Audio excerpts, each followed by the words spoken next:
అందరికీ నమస్కారం. చాలా ఉత్సాహభరితంగా కేరింతలతోటి ఇక్కడ విచ్చేసినటువంటి కళాభిమానులకు, మా అభిమానులకు, హనుమాన్ అభిమానులకు ప్రతి ఒక్కరికి నా హృదయపూర్వక నమస్కారాలు. ముఖ్యంగా ఈనాటి ఈ హనుమాన్ ప్రీ రిలీజ్ ఫంక్షన్ రావడానికి దోహదపడినవి 4 కారణాలు. ఒకటి, ప్రత్యేకించి చెప్పనక్కర్లేదు, నా ఆరాధ్య దైవం. నేను చిన్నప్పటి నుంచి అన్నీ తానే అమ్మా నాన్న తర్వాత అని అనుక్షణం నేను ప్రార్థించే ఆ హనుమాన్ని సెంట్రిక్గా తీసుకుని ఆయన గురించి తెలిపే ఒక సినిమా ఈ హనుమాన్. అదొక కారణమైతే డైపర్లో వేసుకునే స్థాయి నుంచి ఈరోజు డయాసులు ఎక్కే స్టేజ్కి వచ్చాడు నా ముందంటే అలా అంచెలంచెలుగా ఎదుగుతున్న తేజ సజ్జ ఒక కారణం. ఈ మధ్య ఈ ట్రైలరు, ఈ టీజరు, ఈ హనుమాన్ చూసినప్పుడు అందులో నాకు చాలా ఫినెస్, ఆ ఫైనాలిటీస్, ఆ విఎఫ్ఎక్స్ కానివ్వండి, కథ కానివ్వండి, ఆ సౌండింగ్ కానివ్వండి చాలా బాగుండి ఫస్ట్ టైం ఎవరి డైరెక్టర్ అని అడిగి తెలుసుకున్నాను. ఆ 3వ కాలం ఎవరంటే సురేష్ వర్మ. అండ్ అలాగే ఇవన్నీ తెలుసుకున్న తర్వాత నాకు అనిపించింది ఖచ్చితంగా ఈ సినిమా చాలా ఫైనెస్ట్ ఫిల్మ్ అవుతుంది అని తెలిసింది. ఆ తర్వాత కొద్ది రోజుల క్రితం వీళ్ళిద్దరూ నా దగ్గరకు వచ్చి ఈ సినిమాకి మీరు ముఖ్య అతిథిగా రావాలి అంటే అసలు ఏమాత్రం సమయం తీసుకోలేదు. ఖచ్చితంగా వస్తాను, మీతో ఉంటాను, అన్ని రకాలుగా నా ప్రోత్సాహం మీకు ఉంటుందని చెప్పేసి చెప్పడం జరిగింది. అండ్ నేను ఎప్పుడూ నా ఆరాధ్య దైవమైనటువంటి హనుమంతుడి గురించి ఎప్పుడు నేను చెప్పుకునే సందర్భాలు నాకు తారసపడలేదు, ఎక్కడ చెప్పుకోలేదు.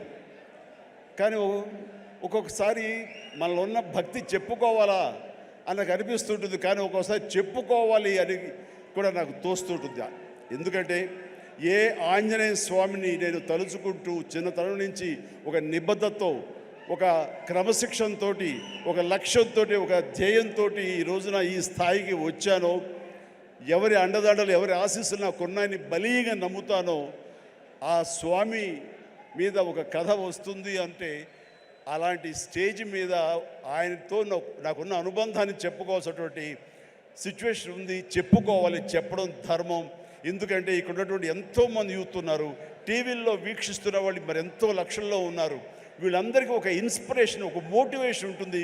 కాబట్టి ఇక్కడ చెప్పడం అన్నది అది ఒక హిందుత్వం గురించో లేకపోతే మరొక మతం గురించో అని చూసుకోకుండా ఒక ఇన్స్పైరింగ్ పర్సనాలిటీ మనల్ని ఎంత పైకి రావడానికి, మనల్ని అత్యంత స్థానం నిలబెట్టడానికి ఎలా దోహదపడతాడు, పూర్తిగా ఆయనకి మనం సరెండర్ అయిపోతే అన్నదానికి ఒక ఎగ్జాంపుల్గా ఈ హనుమంతుడు నేను తీసుకున్నాను. చిన్నప్పటి నుంచి ఆయనే నమ్ముకున్నాను.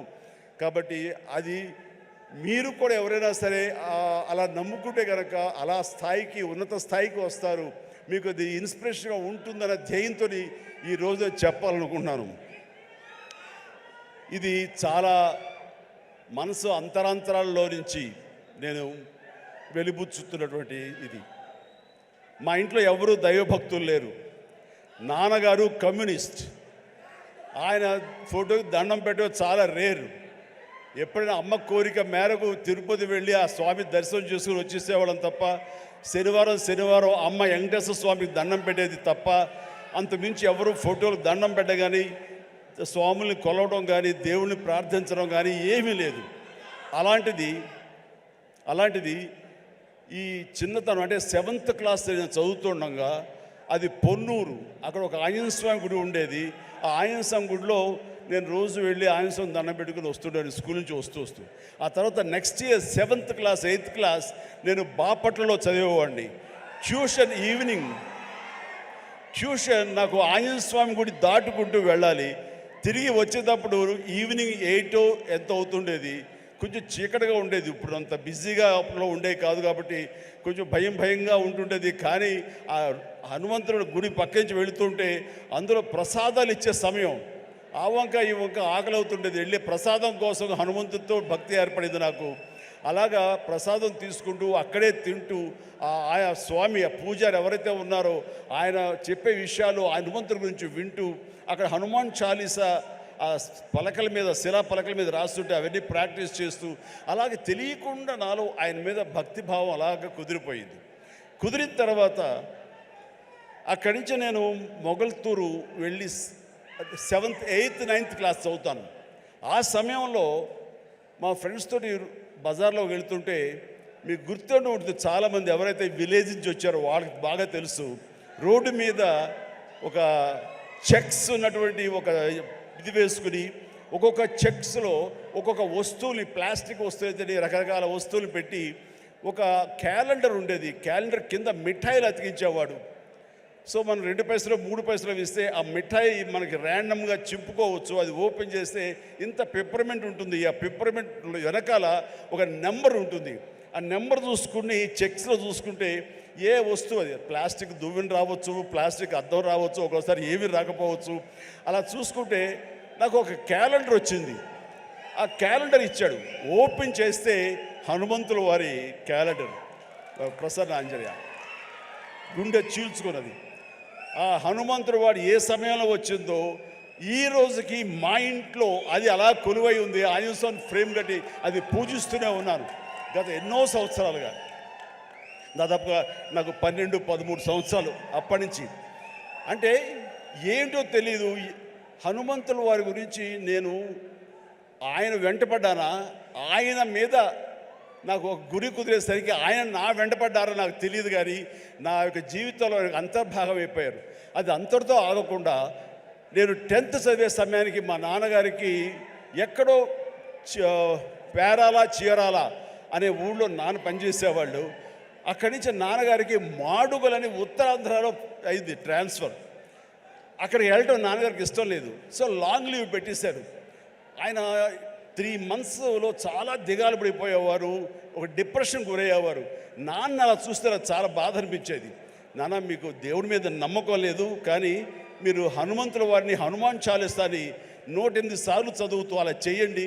వితిన్ నో టైం మీరు అనుకున్న చోట మీకు ట్రాన్స్ఫర్ జరుగుతుంది అని చెప్పేసి 15 ఏళ్ల కుర్రవాడిగా 10th క్లాస్లో నాన్నకి చెప్తే ఆయన వింటారా వినరో, ఆయన పెద్ద దేవుడి మీద భక్తి లేదు అని కొంచెం టెన్షన్గా, అవునంటావా, జరుగుతుందా, చేద్దామా, చేయనా అంటే అప్పటికప్పుడు హనుమాన్ చాలీసా నేనే ఒక చిన్న కాగితం రాసేసి నాన్నకి వచ్చారు. నాన్న 2-3 సార్లు చదివారు. ఆ తర్వాత 108 సార్లు ఆయనకి చిట్టి గారెలు ఆయన మెళ్ళ వేసి 108 గారెల్ని, ఆ తర్వాత మార్నింగ్ నుంచి ఈవినింగ్ మధ్యాహ్నం వరకు అయిపోయింది. అలా చదివేవాళ్ళు. నమ్మండి నమ్మపోండి, 1 నెల రోజుల లోపల ఆయనకి మళ్ళీ ఏ ఊరైతే కోరుతారో ఆ ఊరికి ట్రాన్స్ఫర్ అయిపోయేసరికి నాన్నకి విపరీతమైన నమ్మకం ఏర్పడిపోయింది. చెప్తుంటారు, నాకు గురువు ఎవరో కాదు, హనుమంతుని పరిచయం చేసిన గురువు మా పెద్ద అబ్బాయి మా శంకర్ బాబు అని. నాకు చాలా ఆనందం వేసింది. నాన్న లాంటి ఒక కమ్యూనిస్టు భావాలు ఉన్నటువంటి ఒక నాస్తికుడిని నేను ఈ రకంగా దైవభక్తుడిగా మార్చానని చెప్పేసి అక్కడి నుంచి మా ఇంట్లో మా యొక్క కులదైవం ఆంజనేయ స్వామి అయిపోయారు. ఇది ఇలా ఉండంగా పేరాల అనే ఊరప్పుడు నేను డిగ్రీ అయిపోయింది. నెక్స్ట్ ఏం చేయాలి అనే ప్రయత్నంలో చెన్నై వెళ్ళి ఫిలిం ఇన్స్టిట్యూట్లో జాయిన్ అవుదాం అనుకుంటుండగా మా పెరట్లో తిరుగుతుండగా నాకు ఎర్లీ మార్నింగ్ ఏదో కాయిన్ ఒకటి కింద పడి ఉంది. ఏంటనే కాయిన్ అని చెప్పేసి కాలుతోటి ఇలాగ అన్నాను. అది సేవండి హనుమాన్ ఇది ఉండేది బిళ్ళ. వెంటనే కళ్ళకు అద్దుకుని పొరపాడైపోయింది చెప్పి చూస్తే హనుమంతుడి బొమ్మ ఉంది. అది తీసుకెళ్ళి నాన్నగారికి ఇచ్చాను. నాన్న ఇట్లాగని, అంటే నువ్వు ఏది చెయ్యాలని అనుకున్నావు కదరా, కాబట్టి అది నీకు ఒక దారి చూపించేలాగా హనుమంతుడు ఈ రకంగా కనిపించాడేమో అని పూజలో పెట్టారు. అక్కడి నుంచి నా ప్రయత్నాలు నేను చేయటం, అలాగే మెడ్రాస్ ఫిలిం ఇన్స్టిట్యూట్లో నా ప్రయత్నాలు చేయటం, అక్కడికి వెళ్తే నాకు అవకాశం రావటం. నేను వెళ్లే ముందు నాన్నగారు దీన్ని ఒక దండగా, ఒక లాకెట్, ఆర్టిన్ షేప్లో ఒక లాకెట్లో పెట్టి నా మెడలో వేశారు. అది నేను చాలా ఒక ఆశిస్తులాగా ఒక మనోధైర్యం, అంటే జేబులో బొమ్మ ఉంటే ఎంత ధైర్యంగా ఉంటుంది ఆ రకంగా ఫీల్ అయ్యి వెళ్ళేవాడిని. అప్పటి నుంచి అవకాశాల మీద అవకాశం ఎలా వచ్చినాయో 1977 నుంచి 78 అండ్ 79 ఆ ప్రాంతంలో, సారీ 78 79 అక్కడి నుంచి అవకాశాలు ఎక్కడ కూడా ఆగకుండా రావడం జరిగింది. అంత ఆ స్వామి మహిమ అనుకునేవాడిని. ఆయన నిరంతరం పూజించుకునేవాడిని. ఆయన్ని పూజించుకునే ప్రతిసారి నన్ను ఉన్నతమైన స్థితికి తీసుకెళ్ళి స్వామి నేను కూడా అంత క్రమశిక్షణతో ఉంటాను, ఎక్కడ వక్రదారులు కానీ వంకరదారులు కానీ నేను వెళ్ళను, అంత ఒక స్థితభేదంతో ఉంటాను, ఖచ్చితంగా డిసిప్లిన్గా ఉంటాను, క్రమశిక్షణతో ఉంటాను, ఎప్పుడు ఆయనతో ఇంటరాక్ట్ అవుతూనే ఉంటాను, ఆయనతో సంభాషిస్తూనే ఉంటాను. అలాంటి నేను అది పెట్టుకున్నప్పుడు చాలా సినిమాలు చేశాను. నాకు తెలిసి 1980లో ఒక సినిమా తాతయ్య ప్రేమలేలు, దానికి డబ్బింగ్ చెప్తుండగా ఒక ఏవిఎం జీలో కూర్చున్నాను. ఆ తర్వాత డబ్బింగ్ చెప్పారు. ఇంటికి వెళ్ళేసరికి లోపల బిళ్ళ కనపడలేదు, ఆ పై చుట్టూ ఫ్రేమ్ మాత్రమే ఉంది. ఎంత డిప్రెస్ అయిపోయానంటే, ఏంటి ఏం తప్పు చేశాను, ఎందుకు స్వామి నా నుంచి దూరం అయిపోయాడు, ఇది నాకు ఏమైనా మంచిది కాదా, అపశకునం అంటూ అసలు భోంచేయలేదు, ఏమీ చేయలేదు, తల్లడిల్లిపోయా. ఆ తర్వాత 2 days తర్వాత మళ్ళీ అదే థియేటర్కి డబ్బింగ్ చెప్పడానికి వెళ్ళినప్పుడు ఎక్కడితే కూర్చొని అక్కడే కూర్చున్నాను. అలాగే కూర్చుంటూ స్వామి దొరికితే బాగున్నట్టే కరెక్ట్గా రండి, ఆ తివాచి ఉంది కింద, అక్కడ ఇరుక్కుపోయి మళ్ళీ స్వామి కనిపించేసరికి ఎంత ఎనలేని ఆనందం, ఎంత ఇదంటే నాకు ఇండస్ట్రీలో తిరుగులేదు, స్వామి నన్ను పరీక్ష పెడుతున్నాడు, అంతేగాని ఇంకోటి కాదు అంటూ స్వామి నేను ఎప్పుడు వదలను అంటూ ఆయన్ని పెట్టాను. మా నాన్నగారికి చెబితే ఆయన అరే చుట్టూ కొంచెం క్లాంప్స్ లాంటివి పెడదాము, సోదరు అసలు కదలదు, ఆ స్వామిని కాంక్రీట్ చేసుకుని నీలో ఉంచేసుకుంటూ అవుతుందని చెప్పేసి నాన్న దాన్ని మళ్ళీ రీడిజైన్ చేసి వేశారు. మీరు అప్పటి నుంచి సినిమాలు చూస్తే నా ఓల్డ్ సినిమాలు ఆ లాకెట్ ఎప్పుడు నా మెడలో ఉంటుంది. నేను ఒక భేద క్యారెక్టర్ వేసినా సరే అది మెడలో ఉండకూడదంటే తీసి నడుము దగ్గర ఎక్కడో పెట్టేవాడిని తప్ప ఆయన నాకు దూరం అయిపోకూడదు, బిగించి హోల్డ్ చేసి ఆ హనుమాన్ నేను ఇక్కడ పెట్టినవాడిని. ఆ తర్వాత 2000 ఇయర్లో నేను అన్నయ్య సినిమా చేస్తుండగా, అన్నయ్య సినిమాలో 2 క్యారెక్టర్లు, ఆట కావాలా పాట కావాలా, అది సిమ్రాన్తో చేసే ముందు ఒక చెట్టు మీద పట్టుకుని ఏలాడుతుంటాను. నా ఆత్మారాముడు నన్ను లాగి నెట్టి ఆ అమ్మాయి వైపు నెడతాడు. నెట్టేప్పుడు ఇది హ్యాంగ్ అవుతుంది సార్, అడ్డుగా ఉందని కెమెరామెన్, బహుశా ఎవరు మన కెమెరామెన్ చోటకే నాయుడు ఆ మాట అనకపోయి ఉంటే ఇప్పుడు నా దగ్గర ఉండేది అనేసి అలాగా అని చెప్పి తీసేశారు. ఇలాంటి ఎవరో పక్కన ఉంటే పక్క వాళ్ళకి ఇచ్చేస్తాను. ఆ తర్వాత మర్చిపోయాను, కనపడలేదు. అయితే ఏదంటే లేదు ఎవరి దగ్గర లేదు, సరిగ్గా ఎత్తకంటున్నాను, ఎవరి దగ్గర లేదు. పోలే స్మాల్ ఒక 2 సవర్ల బంగారం అనిపించింది. ఏంటి తేడా, 80లోనేమో తల్లడిల్లిపోయాను, స్వామి నుంచి దూరం అయిపోయారని. అదే 2000 వచ్చేసరికి ఇట్స్ ఓకే, 2 సవర్ల బంగారం అనుకున్నాను. ఏమిటి అంటే నాకు ఈలోగా వచ్చిన పరిణితి కానీ మనలో మెచ్యూరిటీ కానీ, భగవంతుడు అనేవాడు బాహ్యంగా ఉండడు, భగవంతుడు అనేవాడు మనలో అంతర్లీనం అయిపోతాడు, మనలో మమేకం అయిపోతాడు, మన అంతర్భాగం అవుతుంది. అది హనుమంతుడు అనేది మన యొక్క అంతరాత్మ తప్ప మరొకటి కాదు అని తెలుసుకోవడం నాకు నేడు పట్టింది. అందుకని ఆ చిన్నతనంలో కౌలించుకోవడానికి ఫిజికల్గా ఉండాలి, పెద్ద అయిన తర్వాత మన మనసులో కళ్ళు మూసుకుంటూ ఆయన మనతో సంభాషించే లెవెల్కి మనం ఉండాలి. హనుమాన్ ఒక్కసారి కనుక మనల్ని ఆశీస్సులు అందించాడంటే జీవితాంతం వదలడు, మనలోనే నిబిడీకృతం ఉంటాడు, మనలోనే అంతర్లీనంగా ఉంటాడు. ప్రతి క్షణం మన ఆత్మ అంతరాత్మ ఆయన మనం కాపాడుతుంటాడు, మనల్ని నిర్దేశిస్తుంటాడు, మన మార్గ నిర్దేశం తెలియచెప్తుంటాడు అని నాకు అనిపించిన తర్వాత ఈ రోజు వరకు నాకు హనుమంతుడు అంటే పూజలు పునస్కారాలు ఏమి చేయను, ఏ గుళ్ళు గోపురాలు తిరగను. కానీ ఏదైనా సమస్య వచ్చినప్పుడు పడుకునే ముందు ఇలా ఉందని నా అంతరాత్మతో నేనే మాట్లాడుకుంటా, నా అంతరాత్మనే హనుమాన్తో నేనే మాట్లాడుకుంటాను. తెల్లవారు లేచేసరికి నాకు దానికి సమస్యకి పరిష్కారం లభిస్తుంటుంది.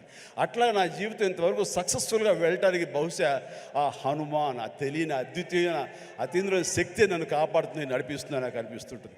అట్లాగా ఈ రోజున ప్రతిదీ ఆ హనుమాన్ అనేది నాలో అంతర్లీనంగా ఉంది, కానీ ఎక్కడ ఎప్పుడు చెప్పుకునే అవకాశం కలగలేదు. ఈరోజు నాకు చెప్పుకునే అవకాశం నాకు ఈ హనుమాన్ సినిమా ఈ స్టేజ్ మీద కలిగింది. మీతో ఈ రోజున పంచుకుంటున్నాను. చాలా చాలా ఆనందంగా ఉంది. అండ్ ఈ మధ్య వీళ్ళు చెప్పారు, తర్వాత బయట కూడా చెప్పారు ఎవరో, ఈ హనుమాన్ అనే టైటిల్ మీ నుంచి వచ్చింది, మీ నోటంటే వచ్చిందని చెప్పేసి ఇందాక కూడా క్లిప్పింగ్ వేశారు. అది సమంత, అది ఆహాలో ఒక చిన్న ఇంటర్వ్యూ జరుగుతుంటే అక్కడ మీకు నచ్చినటువంటి సూపర్ హీరోస్, మార్వల్ హీరోస్ ఎవరు అని చెప్పి అడిగితే సూపర్ మ్యానా, బ్యాట్మ్యానా, లేకపోతే ఐరన్ మ్యానా ఎవరు అంటే నాకు వాళ్ళ పేర్లు చెప్పేటి, మన హనుమాన్ ఉన్నాడు కదా, ఆయన మించిన వాడా అంటూ నేను వెంటనే ఒక క్షణం పాటు ఆలోచించి హనుమాన్ అన్నాను. అంది హనుమాన్, మా హనుమానే నాకు హనుమాన్ అని అనేసరికి చాలా చాలా మంచి అప్రిసియేషన్ వచ్చింది. చాలా బాగుంది అనిపించింది. నా మనసులో మాట అది. ఆ మనసులో నుంచి వచ్చేటువంటి ఆ మాటకి అంత వెయిటేజ్ ఉంది కాబట్టి ఇలాంటి ప్రశాంత్ వర్మ లాంటి వాళ్ళు యంగ్స్టర్స్ని అది ఆకట్టుకుంది. ఇదే మన సినిమా టైటిల్ ఎందుకు కాకూడదని వాళ్ళు నిర్ణయించుకోవటం ఇది నాకు మరింత ఆనందంగా ఉంది. ఆ రకంగా స్వామి మీతో ఉన్నాడు, ఆయన ఈ టైటిల్ పెట్టాడు, ఆయనే మనకు అందరికీ స్ఫురించేలా చేశాడు. కాబట్టి ఖచ్చితంగా ఈ సినిమా ప్రేక్షకుల ఆదరణ పొందుతుంది అంటంలో ఎలాంటి సందేహం అక్కర్లేదు. ఇది ఎంత కష్టపడ్డారంటానికి, దీనికి ద బెస్ట్ ఫిల్మ్గా రాబట్టడం కోసంగా ఫస్ట్ గ్లిమ్స్ నుంచి కూడాను వావ్ ఏంటి సినిమాని, దాని సినిమా వైపు అందరూ ఆకర్షితులు అయ్యేలాగా చేయగలిగాడంటే కనుక ఆ పరిధానంలో ఆ అత్యంతం ప్రశాంత్ వర్మ తీసుకున్న శ్రద్ధాశక్తులే. కాబట్టి ప్రశాంత్ వర్మ మీ యొక్క కష్టం, మీ యొక్క ఇది ఆలోచనలు, అలాగే మన హీరో తేజ యొక్క కష్టం, అతని శ్రద్ధాశక్తులు ఇది వృధా కావు. ఎందుకంటే ఈ సీజన్ అనేది అంత మంచి సీజన్. ఎన్ని సినిమాలు వచ్చినా సరే ఎన్ని సినిమాలు వచ్చినా సరే ఖచ్చితంగా ప్రేక్షకులు బాగుంది, మన కంటెంట్లో మన సత్తా ఉంది, మనకు ఆ దైవ ఆశీస్సులు ఉన్నాయంటే కనుక ఖచ్చితంగా ఆదరిస్తారు, హక్కును చేర్చుకుంటారు, పెద్ద విజయాన్ని మీకు అందేలా చేస్తారు. కాబట్టి ఎలాంటి డౌట్ అక్కర్లేదు. అయితే ఇది పరీక్షాకాలం అనుకోవచ్చు, కొన్ని థియేటర్లు అనుకునే విధంగా మనకి లభించకపోవచ్చు. It's okay. ఈరోజు కాదు రేపు చూస్తారు, రేపు కాకపోతే సెకండ్ షో చూస్తారు, సెకండ్ షో కాకపోతే థర్డ్ షో చూస్తారు. బట్ కంటెంట్ బాగుంటే ఎన్నో రోజులు చూసినా, ఎన్నో షో చూసినా సరే దీనికి మార్కులు పడతాయి.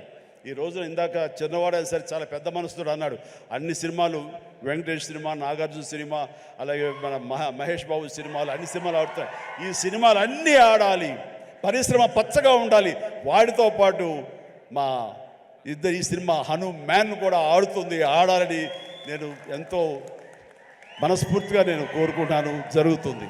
అండ్ ఇదే ఒకసారి నేను దిల్ రాజుతో అన్నాను, దిల్ రాజు ఏంటి మన 2016-17లో మా 150 సినిమాను బాలకృష్ణ గారి సినిమా ఒకటి రిలీజ్ అయినప్పుడు ఏంటి మళ్ళీ ఈ సినిమా రిలీజ్ చేస్తాం, కొంచెం డిలే చేయొచ్చు కదా అని అంటే, సార్ అలా కాదు సార్, మా కంటెంట్ బాగుంటుంది, శతమానం భవతి అని, మీ పెద్ద సినిమాలు మధ్యలో ఈ సినిమా ఆడకుండా పోదు సార్, ఏం పర్వాలేదు అన్నాడు.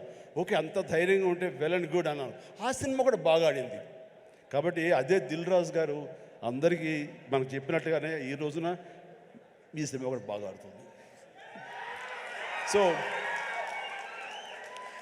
ఎందుకంటే దిల్ రాజు గారు లాంటి ఎంతో సీనియరు, ఆయన ఎంతో ఎక్స్పీరియన్స్ ఉన్న మనిషి, ఏ సినిమా ఏ సీజన్లో ఎలాగ ఆడుతుంది, ఒక్కో సినిమాకి ఎంత పటిష్టత ఉంటుంది, ఏ సినిమాకి ఎంత లాంజివిటీ ఉంటుంది, ఏ సినిమా ఎలాగ ఆదరిస్తారు, ఏ సీజన్లో అనేది బాగా తెలుసు. కాబట్టి ఈ సినిమా వస్తే కూడా ఈ సినిమాకు కూడా అంతటికి అంత ఆదరణ ఉంటుంది, అంత విజయం చవి చూస్తాడు మనస్ఫూర్తిగా కోరుకుంటూ, ఈ రోజున ఇతర క్యాస్ట్లకు చెప్పాలంటే అమృత అమ్మాయి హీరోయిన్గా ఉందన్నారు. గాడ్ బ్లెస్ యూ అమ్మ, ప్లీజ్ మీరందరూ రావాలి, యంగ్స్టర్స్ రావాలి. అలాగే నా స్నేహితుడు శరత్ కుమార్ కూతురు వరలక్ష్మి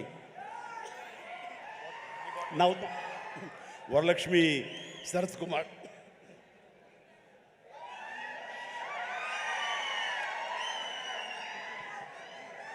ఈ మధ్య కాలంలో అమ్మాయి సినిమాలు చూస్తూ వస్తాను, ఒక్కొక్క క్యారెక్టర్ ఒకలా చేస్తుంది. ఒక్కోసారి నాకే భయం వేస్తుంది, ఏంట్రా బాబు అని చెప్పేసి, అంత పవర్ఫుల్గా చేస్తుంది. ఈ కేటగిరీలో మనకి ఇంత యంగ్ అమ్మాయిలు అలాంటి పవర్ఫుల్ క్యారెక్టర్ చేసేవాళ్ళు ఎవరు లేరు. ఒక కొత్త జోనర్లో కొత్తది ఉంటుంది. అండ్ ఇలాంటి వరలక్ష్మి లాంటి ఆర్టిస్టులు చూసిన తర్వాత కొన్ని క్యారెక్టర్స్ క్రియేట్ చేయబడతాయి. సో అదే అన్నాను, చెన్నైలో ఉన్నావా ఇక్కడ ఉన్నావా వరలక్ష్మి అంటే ఇక్కడే ఉన్నాండి, ఇక్కడే ఉన్నామా, నీకు బోల్డ్ అవకాశాలు వస్తాయి కాబట్టి తెలుగు ఇండస్ట్రీని హక్కు చేర్చుకుంటుంది, పైగా తెలుగు అమ్మాయి కాబట్టి అని చెప్పాను.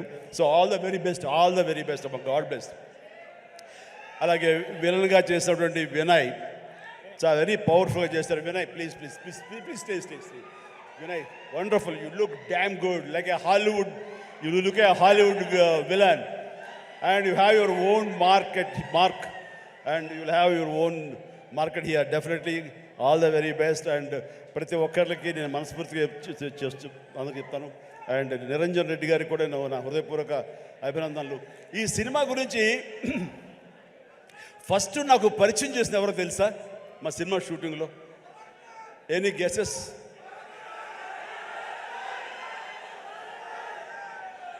Getup scene.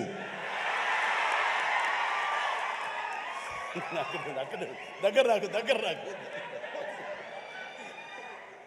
And get up Seenu. Sir ఒక సినిమా చేస్తున్నాను సార్ నేను, మీరు హనుమంతుల భక్తులే కాబట్టి మీతో షేర్ చేసుకోవాలని. ఏం సినిమా? ఎవరు? మన తేజ తెలుసు కదండి, తేజ చేస్తున్నాడు, ఇలా ప్రశాంత్ అని డైరెక్టర్, ఏమండి భలే ఉంది అని చెప్పి సినిమా గురించి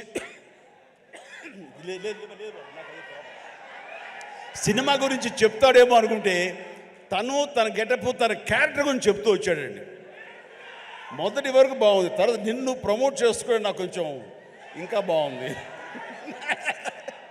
సో అంటే ఒక సినిమాలో బాగుంది అంటే ఏ క్యారెక్టర్ ఇచ్చినా సరే అది అంతగా అలరిస్తుంది అని ఆ సంతోషం నాతో పంచుకోవడం తెలుస్తుంది. అతను చెప్పున విధానం బట్టి ఆ సినిమా ఎంతగా అతనికి ఆకట్టుకుంది అనడానికి ఇది చిన్న మచ్చుతునక. అండ్ ప్రతి ఒక్కరికి, అటు కెమెరామెన్ గారికి, ఇతర కాసర్ల గారికి, కేకే గారికి, లిరిసిస్, ఇలా ప్రతి ఒక్కరి మ్యూజిక్ డైరెక్టర్ గారికి, ఇలా ప్రతి ఒక్కరికి మనస్ఫూర్తిగా నా హృదయపూర్వక అభినందనలు తెలియజేస్తూ నేను చెప్తున్నాను, ఒక్కళ్ళలో కూడా ఏమాత్రం డల్ అనేది పెట్టుకోకండి. Cinema super duper hit. That's it. జై హనుమాన్, జై హింద్.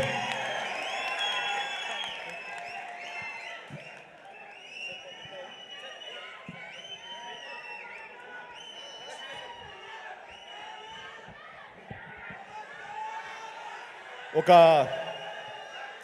చక్కటి అనౌన్స్మెంట్ చేయండి, మీ నోట్తో చేస్తే బాగుంటుంది అని హీరో, ప్రొడ్యూసర్ గారు, డైరెక్టర్ గారు నాతో చెప్పారు.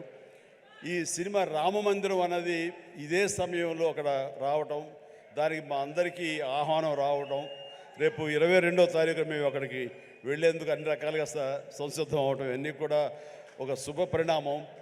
ఆ సందర్భంగా వీళ్ళు ఏమన్నారంటే, మా సినిమా ఆడినన్న రోజులు వచ్చే కలెక్షన్స్లో ప్రతి టికెట్పై 5 రూపీస్ రామమందిరం అయోధ్యకి ఇవ్వడం కోసం సమాయుత్తం అయ్యాడు అని చెప్తుంటే ఇది వండర్ఫుల్ అండి. మీ యొక్క స్వకార్యంతో పాటు దైవ కార్యానికి కూడా మీరు నడుము బిగించినందుకు ఆశీస్సులు నిండుగా ఉంటాయి. ఈ సమయంలో ఎవరు ఇతోధికంగా ఎంత ఇచ్చినా సరే డెఫినెట్గా ఇది ఒక బృహత్కర కార్యక్రమం, చరిత్రలో నిలిచిపోయేటటువంటి ఘట్టం ఈ రోజున రామమందిర నిర్మాణం. కాబట్టి మీ యొక్క ఆ పుణ్యం కూడా మీకు దక్కుతుంది, మీ అందరికీ అది వరం అవుతుందని కోరుకుంటూ విజయాన్ని సాధిస్తుంది అంటే ఎలాంటి సందేహం లేదు. God bless you all.